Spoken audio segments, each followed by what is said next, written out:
Yeah, it's a good day. I had to even cancel a few things. There's this question which I received, which I want to share my own little understanding about. Even though the best way, which I would have preferred, is that we have some people who discuss together as we talk, as we ask questions, as we dialogue, we understand better. Because a mystery is always a mystery.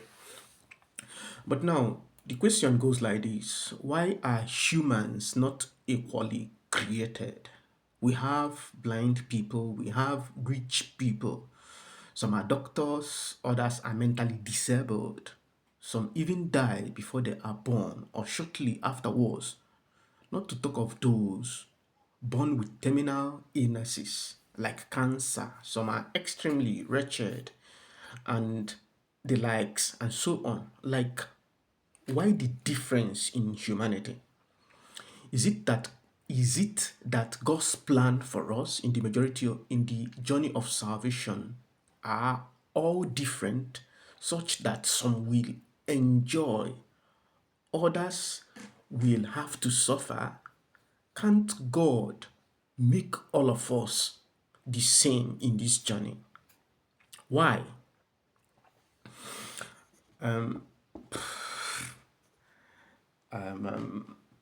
Okay. The first thing we notice is that life is a mystery.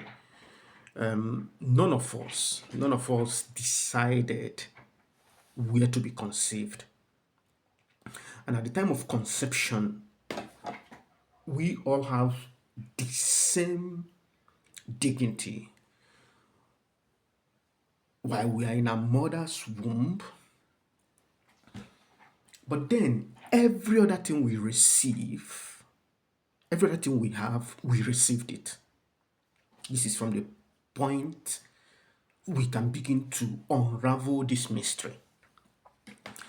Since we received whatever we have, we are also owing the system.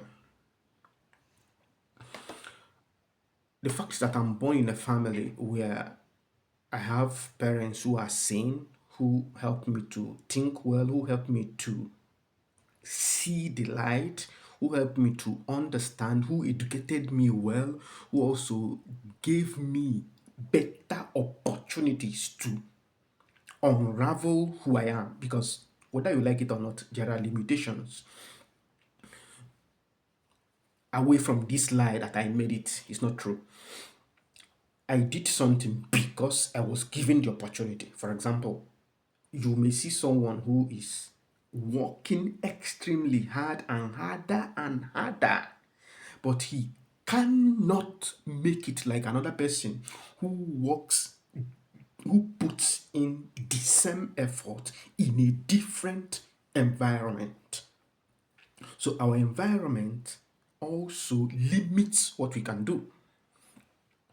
That someone is a governor, placed with every authority, with money and everything, and he puts in the same amount of work, the same amount of thinking, and that someone is born in a very, very poor place without education, and he puts in the same amount of thinking, the same amount of work and labor, they cannot have the same results.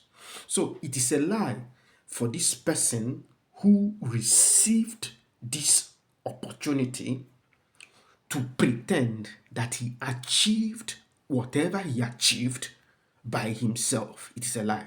So we come into the world differently blessed, differently given different assignments.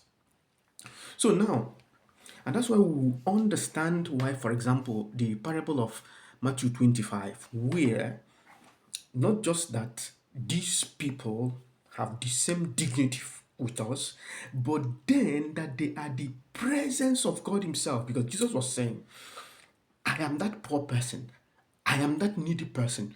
To the extent you understand Him, to the extent you welcome this fragile person, and that's why even He will come during this time of Christmas as a little child to be welcomed. Just as we were welcomed where we were conceived, we were not aborted, we were not abandoned, because if we were abandoned, we will die. Just as we were welcomed and we were placed in different opportunities to develop, and then we have whatever we have, to that extent, the other person who is in need needs to be welcomed. And to the extent we welcome this person, to the extent we return the things we received which do not belong to us, to that extent we are understanding life.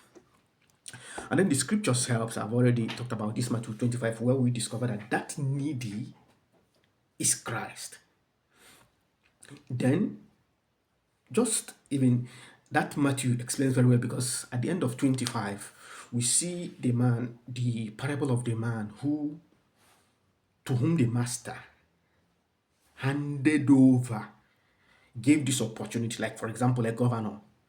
At first, if we are given opportunity, we have time limit for it. Personally, for example, I know there was a place I worked for 3 years. Only 3 years, I'm no longer there. I remember when I was in seminary, different functions we had. 4 years here, I've passed there. I had that opportunity to do this. Another place 4 years, another place 6 years, another place like this. The place I am now, the time is limited. And shortly, a few days ago, there was a little draft of what I did of my family. I was trying to get our lineage, but I could arrive only at 150 years earlier. Immediately I finished writing this with names of more than 200 people, I was like, this is exactly what was there 200 years earlier. This is exactly what was there 400 years earlier. This is exactly what was there 1000 years earlier. And of course, by consequence, next 200 years, all of us will no longer be there and people will still be there. Now, my question, just as there was a time I had 3 years, there was a time I had 8 years, there was a time a governor had 8 years, the opportunities we had, to what extent do we use them to distribute the things that do not belong to us and giving them to others? Because the wrong thinking is just as in this Matthew 24 ending, when the man thinks that he can eat, that he can marry with the things that do not belong to him, begins to maybe manipulate others, begins to think that he has made it, that others has made no dignity, then he'll be punished, as that parable says, when the master comes, because he does not use the things that do not belong to him well.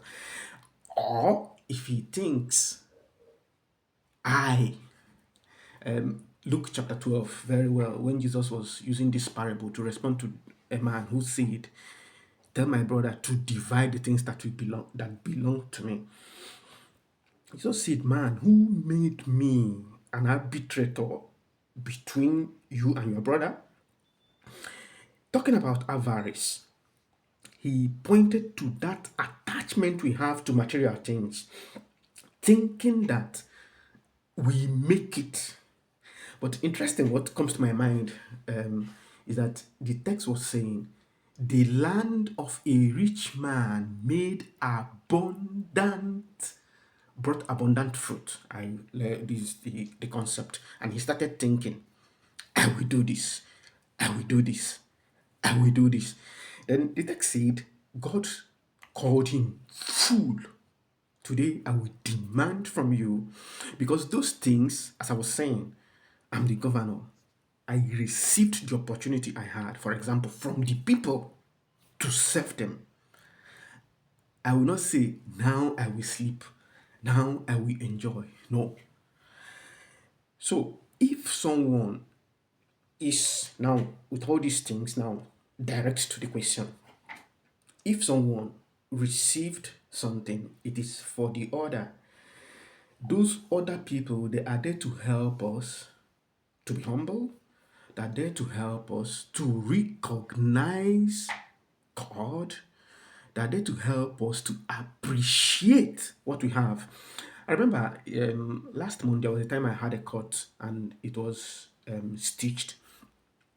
I needed to use my hands for many things. That was when I appreciated the fact of having my hand seen. Before, because I wanted to play something for one mask, but I couldn't do all those things. I couldn't, things I was doing with 30 minutes, I now did them with 2 hours. It was then that I appreciated what I had.